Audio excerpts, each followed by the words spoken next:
പെരിയ ഇരട്ടക്കൊലക്കേസിലെ പ്രതികൾക്ക് പരോൾ നൽകിയതിന് പിന്നാലെ പ്രതിഷേധം ശക്തമാക്കിയിരിക്കുന്നു യൂത്ത് കോൺഗ്രസ്.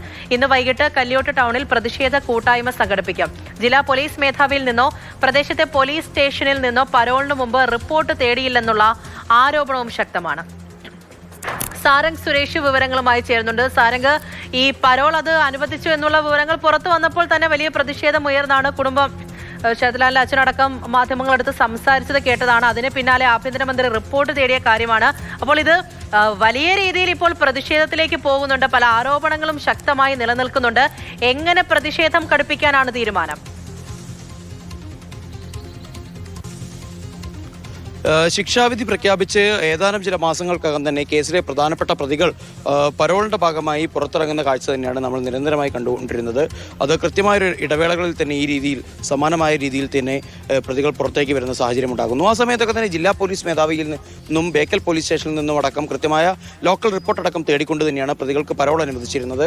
അതുകൊണ്ട് തന്നെ പ്രതികൾക്ക് സ്വന്തം വീട് നിൽക്കുന്ന സ്റ്റേഷൻ പരിധിക്ക് അകത്തേക്ക് പ്രവേശിക്കാനുള്ള അനുവാദമില്ലായിരുന്നു. എന്നാൽ ഇത്തവണ തീർത്തും വ്യത്യസ്തമായി ഹൈക്കോടതിയിൽ നിന്നുള്ള പരോൾ വ്യവസ്ഥകളിൽ നിന്ന് മാറ്റം ഉണ്ടായി എന്നുള്ള കാരണം പറഞ്ഞുകൊണ്ടാണ് ഇപ്പോൾ പ്രതികൾ സ്വന്തം നാട്ടിലേക്ക് അടക്കം എത്തുന്നത്. അതിന്റെ ഭാഗമായി ഇപ്പോൾ യൂത്ത് കോൺഗ്രസ് വലിയ പ്രതിഷേധം സംഘടിപ്പിക്കാൻ ഒരുങ്ങുകയാണ്. ശരത്ലാലിന്റെയും കൃപേഷിന്റെയും കുടുംബങ്ങളും വലിയ പ്രതിഷേധത്തിലാണ്. ഇപ്പോൾ ശരത്ലാലിന്റെ പിതാവ് നമ്മളോടൊപ്പം ചേരുന്നുണ്ട്. സത്യയുടെ തുടർച്ചയായിട്ട് ഇപ്പോൾ വീണ്ടും ഈ രീതിയിൽ പരോൾ വ്യവസ്ഥയിലടക്കം മാറ്റം വരുത്തിയിട്ടാണ് പ്രതികൾ ഇപ്പോൾ നാട്ടിലേക്ക് എത്തുന്നത്. അതെ, ഇപ്പോൾ 5-6 മാസത്തിനകത്ത് 3ാമത്തെ പ്രാവശ്യമാണ് ഇപ്പോൾ പരോൾ കൊടുക്കുന്നതല്ലോ. അപ്പോൾ അത് കോടതിയിൽ നിന്ന് അനുവാദം വാങ്ങിച്ചിട്ടല്ല എന്നാണ് നമുക്കിപ്പോൾ മനസ്സിലായിട്ടുള്ളത്. അതിൻ്റെ റിപ്പോർട്ട് ആഭ്യന്തര വകുപ്പ് തേടിയിട്ടുണ്ട്. അതിൻ്റെ അടിസ്ഥാനത്തിൽ നമുക്ക് മനസ്സിലാക്കാൻ സാധിച്ചത് കൃത്യമായും കോടതിയിൽ നിന്നുള്ള അനുവാദത്തോടു കൂടിയല്ല ഈ പരോളിൽ ഇറങ്ങിയിട്ടുള്ളത്. അത് വളരെയധികം ചട്ടലംഘനം, പിന്നെ ജയിലിൻ്റെ ഒരുപാട് നിയമവ്യവസ്ഥകളുണ്ട് പരോൾ കൊടുക്കുന്നത്. ഇതെല്ലാം ലംഘിച്ചുകൊണ്ട് അവരെ സർക്കാരും CPM പാർട്ടി അവർ ഒന്നിച്ചുകൂടി എന്നിട്ട് ഇവരെ വെറുതെ ഇളക്കുകയായിരുന്നു. ഒരുപാട് മാനദണ്ഡങ്ങളുണ്ട്. മുൻപേ കോടതി തന്നെ പരോൾ അനുവദിക്കുന്ന സമയത്ത് തന്നെ നമ്മുടെ ബേക്കലം പരിധിക്കകത്തേക്ക് ഇവർക്ക് പ്രവേശനമില്ല. ഇപ്പോൾ കോടതിക്കകത്ത് ചെന്ന് ഇവർ അപേക്ഷ ചോദിച്ചത് ബേക്കൽ പരിധിക്കകത്ത് പ്രവേശിക്കാനുള്ള അനുവാദം മാത്രമേ ചോദിച്ചുള്ളൂ. പക്ഷേ ആ പ്രവേശിക്കാനുള്ള അനുവാദം ചോദിച്ചിട്ട് ഈ പരോൾ എന്നൊരു വ്യവസ്ഥ കോടതിയോട് അന്വേഷിച്ചിട്ടില്ല. അത് കോടതി കൊടുത്തതല്ല. അതുകൊണ്ടാണ് അവർ ഒരു കള്ളത്തരത്തിൽ കൂടെ ഇവരെ പുറത്തിറക്കാനുള്ള ഒരു സംവിധാനമാണ് ഇപ്പോൾ ഉണ്ടായിട്ടുള്ളത്. വളരെയധികം ലജ്ജാകരമാണ്. വളരെയധികം ഒരു അസ്വസ്ഥതപ്പെടുത്തുന്ന ഒരു കാര്യമാണ് ഇപ്പോൾ ചെയ്തുകൊണ്ടിരിക്കുന്നത് ഈ സർക്കാർ.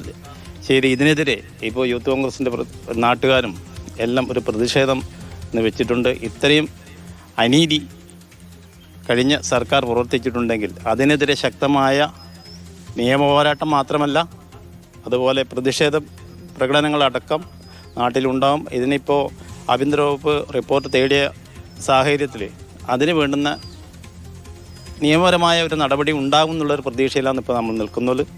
അതിപ്പോൾ നോക്കിയിരിക്കുകയാണ്. അപ്പോൾ കൃത്യമായും നമ്മളിത് ആഭ്യന്തര വകുപ്പിനെ ബഹുമാനപ്പെട്ട ശ്രീ രമേശ് ചെന്നിത്തല അവർകളെ അറിയിച്ചിട്ടുണ്ട്. അതിൻ്റെ അടിസ്ഥാനത്തിലാണ് ഇപ്പോൾ റിപ്പോർട്ട് തേടിയിട്ടുള്ളത്. റിപ്പോർട്ട് ഏത് വിധത്തിലാണെന്നുള്ളത് പരിശോധിച്ചതിന് ശേഷം അതിന് കൃത്യമായ നടപടി ഇപ്പോൾ ഈ കൃത്യലംഘനം വരുത്തിയ അവരെ ഉദ്യോഗസ്ഥന്മാർക്കെതിരെയും വരും എന്നുള്ള ഒരു വിശ്വാസത്തിലാണ് നമ്മളിപ്പോൾ നിൽക്കുന്നത്.